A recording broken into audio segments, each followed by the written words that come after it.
La plénière de l'Assemblée nationale a prorogé le jeudi 7 novembre 2024 pour la 85e fois l'état de siège dans les provinces de l'Ituri et du Nord Kivu. La situation sécuritaire à l'est de notre chère patrie, terre de nos ancêtres, demeure préoccupante.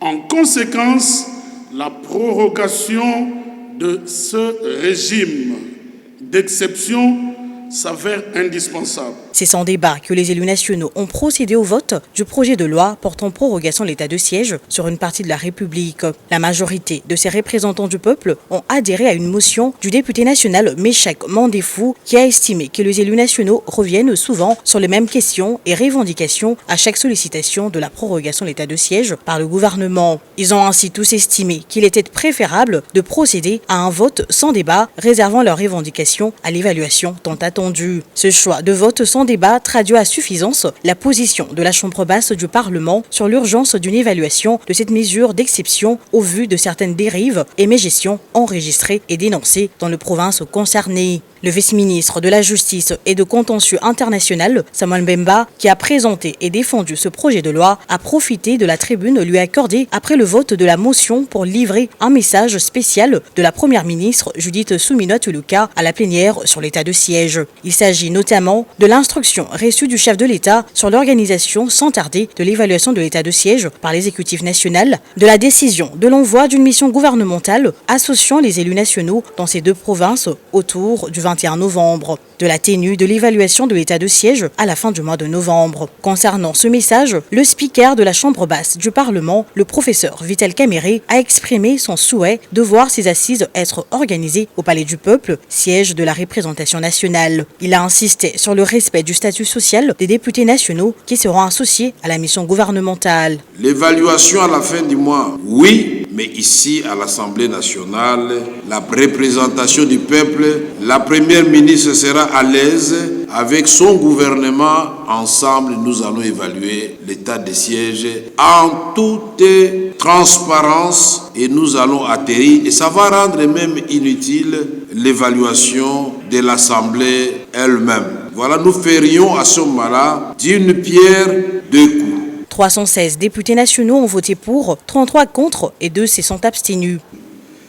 Au vu du résultat des votes, l'Assemblée plénière déclare recevable des projets de loi portant autorisation de la prorogation de l'état de siège sur une partie du territoire de la République démocratique du Congo. Signalant que plusieurs motions d'information ont été également lues par les députés nationaux au cours de cette plénière, abordant la situation tant sécuritaire que sanitaire de leurs agglomérations respectives.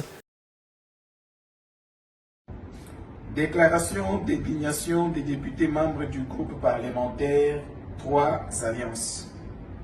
Nous, députés nationaux membres du groupe parlementaire 3 Alliances, tenons à exprimer notre profonde indignation face à la gestion que nous jugeons contestable de Mme Fifi Masuka Saini au sein de notre plateforme. Considérant l'apport déterminant de nos partis respectifs aux récentes élections législatives nationales, sénatoriales, provinciales et communales, qui ont permis à notre plateforme de se positionner en ordre utile dans la sphère politique du pays, et notre implication active dans la réélection mémorable du président Félix Antoine Tshisekedi Tshilombo, chef de l'État et autorité de référence de l'Union sacrée de la nation. Au-delà de tout cela, nous estimons que les valeurs fondamentales qui devraient guider les actions politiques de la plateforme sont mises à mal. Les valeurs de cohésion, de collaboration, d'équité et de solidarité évoquées à l'article 20 des chartes constitutives des regroupements A24 et A25, ainsi que l'article 15 de la charte constitutive du regroupement AN. Il est évident qu'une gestion égocentrique et despotique s'est installée sous le leadership de Mme Fifi Masuka Saini, en contradiction avec notre vision collective.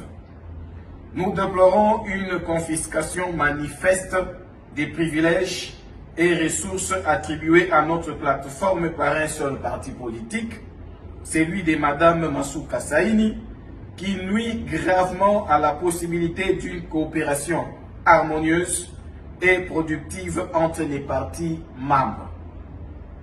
Les nombreuses tentatives de dialogue, d'évaluation et de rappel à l'ordre sont restées lettres mortes. Face à ces comportements politiques qui menacent la cohésion et l'intégrité de la plateforme et pourraient porter atteinte au principe de l'union sacrée de la nation, nous sommes contraints de prendre nos responsabilités.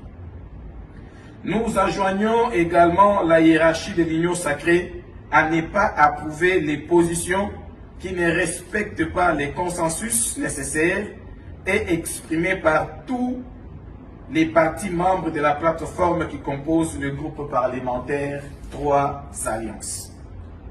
Le groupe parlementaire 3 Alliances reste engagé dans l'élan du processus de démocratie, de justice et de respect mutuel prôné par le président de la République, son Excellence Félix Antoine Tshisekedi Tshilombo.